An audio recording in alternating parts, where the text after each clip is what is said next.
Do you know how many coaches an NFL quarterback has? Oh, I think the average number Or, is 9.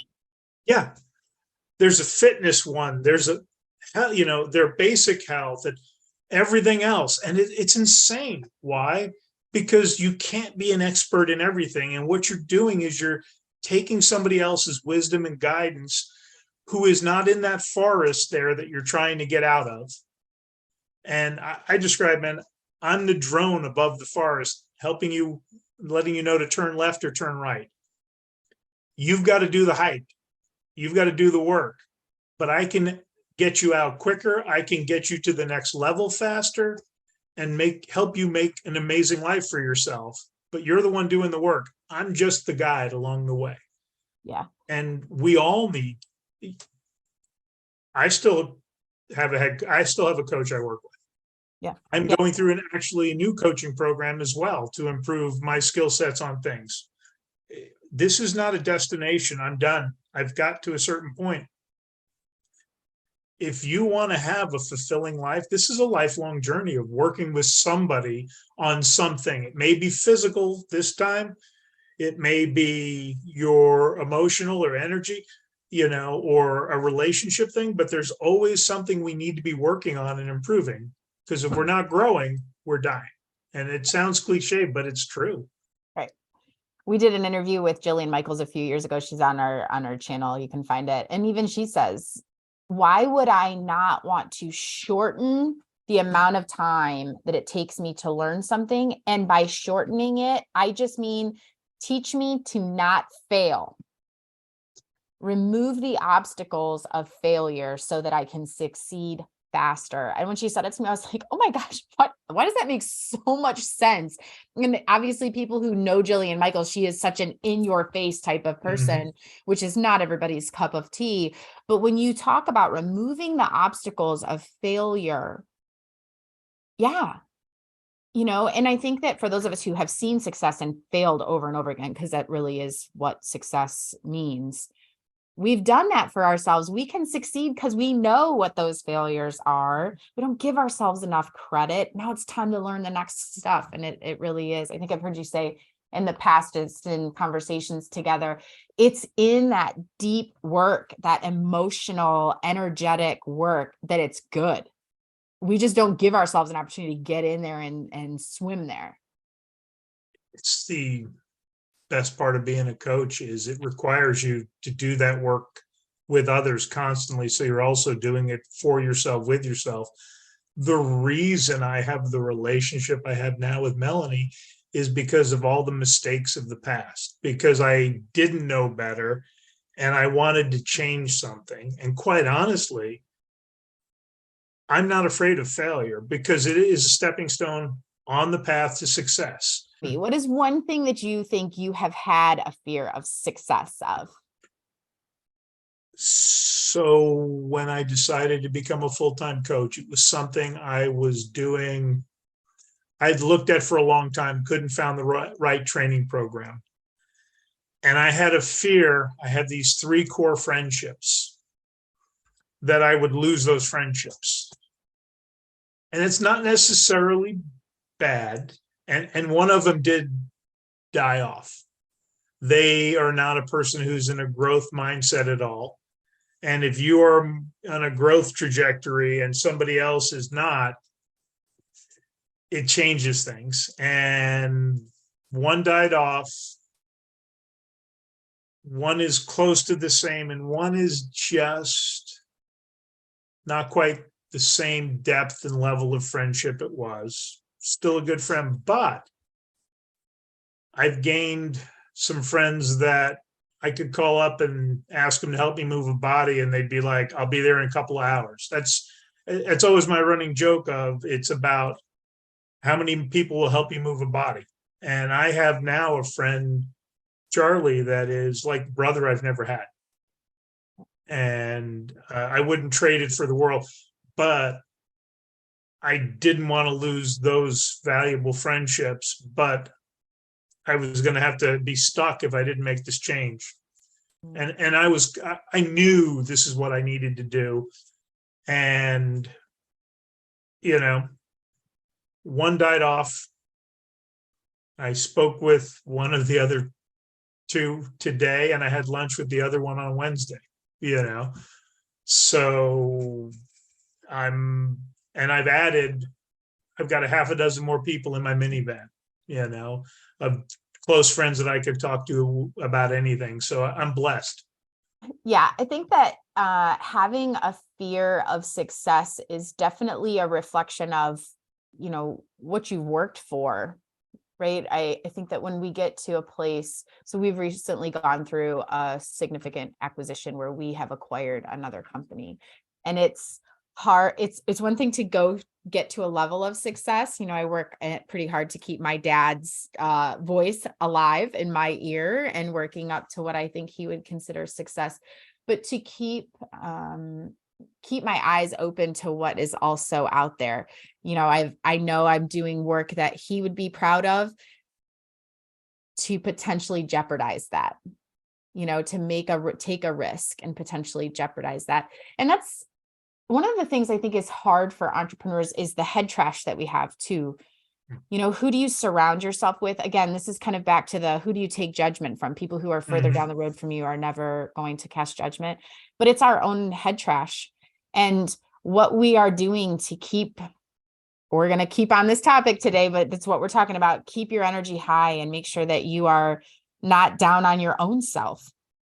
It is a hard enough game for those of us who are exhausted and fueling ourselves well and things like that. So for a level of success that I want, again, because I'm never going to be stagnant, it's hard to continue to chase success knowing what I have given up. A lot like other people, I've given up a marriage, I've given up other relationships, I've given up time with my children, I struggled to get the business that I have. We're at a level of success now where, do I go again? And what does that look like? Well, what's riskier for you, Kat? Playing it safe or taking the risk?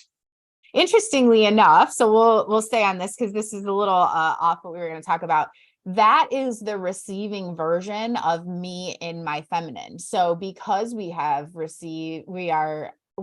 at a level of success here at my company, and my kids are grown, and, you know, I've done this work now, being able to take an opportunity like going through an acquisition was a very receiving moment for me. To be fair, one of my children brought me this opportunity and we took it. It's not a survival piece for me anymore. This isn't something we have to do to be able to put food on the table anymore. And that awareness for those of people that are out there listening to this conversation today thinking, well, I don't have to do this. You're right. But for a lot of people, business is your playground now. It was your survival to feed your family, get out of corporate America, whatever it was your survival mechanism. Now I hear people tell me all the time, well, I do business for fun. Or my favorite, I go to work because work is what I enjoy, or it's easier to go to work, which I'm sure, Dennis, you hear as well. There's a whole slew of things that come out of that, but you may do what you do for a living for fun. This opportunity was me in a receiving mode saying, okay, you know what? I actually get to enjoy this, but that comes with risk. So where is the balance for me in taking care of others, providing employment for others, getting to do this really cool thing? By the way, I got to go back to my engineering background in this. This was kind of a selfish self-care thing, which was kind of cool. But this was a little bit more me. And that's very different. I'm the one that's, bam, taking care of business, right? Doing for others. And this is a different level of success that comes with fear. I love it. I don't consider what I do work. I went from, in my 20s, 30s, and probably early 40s.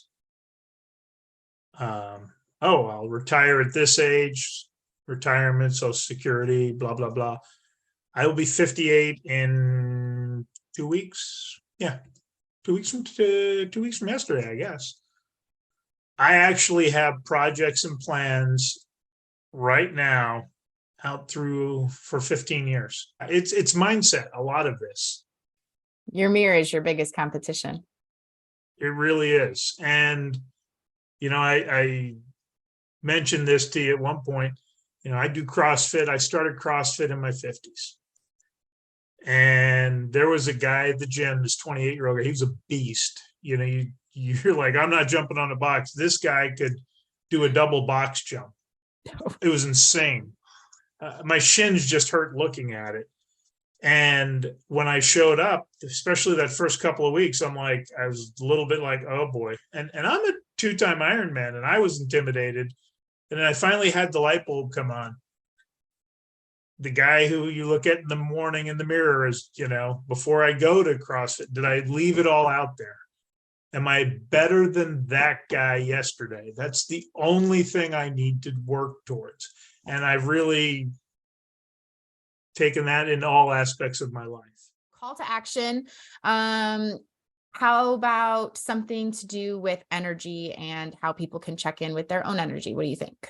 Yes, I think I want you all to take for the next week, periodically throughout the day. I want you to be systematic and stop and grade, evaluate how you feel energetically. And, whether it's up, down, and it doesn't have to be, and we're not just talking physical energy, we're talking emotional and the whole 9 yards, and see if you can pinpoint what's causing it. I also want to challenge you, some push-ups, air squats. If you're feeling a little down or you're feeling a little sluggish energy-wise, do something physical. I will not ask you to do burpees because I'm not evil. Come on, you're talking to the burpees coach. Come on, Dennis. I was ready for burpees. I hate burpees. Hey, listen, my deal. If you're not ready to put the work in for the classroom, then you got to put the physical work in. So your air squats sound like nothing compared to my burpees, man. Push-ups and air squats, I said. But it's get the blood pumping and then get out of your head. By getting into your body a little bit, you're going to, and then I want you to evaluate, okay, how am I feeling energetically now? Because if you figure out in a week that, I was a little down here and I was feeling a little off, and you can either identify why, or you realize I have the ability to change my physical state, my emotional state, my energetic state with activity, you've unlocked a superpower. And if you're honest with yourself, you might also pick up my 3 lowest energy states involve dealing with this one person. You might have an Eeyore in your life you need to either minimize or remove. We love that. We would totally support all of that. If you're looking for any additions from me, we would suggest that you actually write this down. You will not remember these things. We have a tendency to make things right in our life, whether they're right or wrong. So if you're a person that wants to write it down in your cell phone, keep track there, but actually write it down till you catch our next YouTube video. If you're using a battle book through Oxygen, do it in your behavior portion of your battle book, but write it down because you want to make sure you can look back and say, hey, you know what, that Dennis guy, he actually kind of knew what he was talking about, and really be honest with yourself. You don't have to share it with us, but that way you don't try to make it right in your head, and you can really see that. Okay, I love that. All right, so a couple housekeepings. Dennis and I are going to come live on YouTube on April 20th at 2 p.m. Eastern. So if you like this, you can follow up the videos and watch the remaining 3 sessions, but then set your calendar for April 20th at 2 p.m. Eastern, and you can jump on. You can ask us questions. You can also follow Dennis and I on YouTube, so you get all of the videos, or reach out to one of us. Dennis, your YouTube channel and email address for contact? So it's Man of Legacy on YouTube, and my email is denniscollins@manoflegacy.org. Okay, we'll make sure all that's in the details for the video, but if you're audio, or if you're auditory, then you can grab it there, and you can grab Oxygen at Oxygen Coaching on YouTube and info@oxygencoachinggroup.com. So we'll see you guys all next week. Thanks, Dennis. All right. Thank you, Kat.